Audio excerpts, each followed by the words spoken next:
এমনিতে যাবে কি সাব্বিরও করে বিস্কুট একটা পান্তি বইয়ে কি লেগে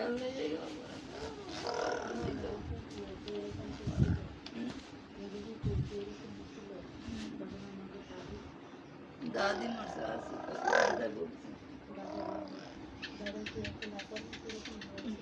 এত লম্বা সুরা শ্বাসটা আমাদের লিবির বয়া যেরম আছিল আরো রাস্তা আছে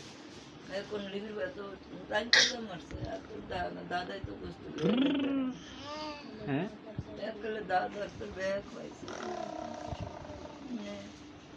দাদার ব্যাগ হয়েছে দাদা আবার এরকম করে না খাইছে আর দেহার আছে দা করবে এবার 1 তারিখে মোয়ের বিষয় এরকম করতো এরকম মাথাটা কাটটা উঠে এলো রোল ভরতো বরিশাল লেগে গেছে তো ডাক্তার কাকা লেগে গেছে মতন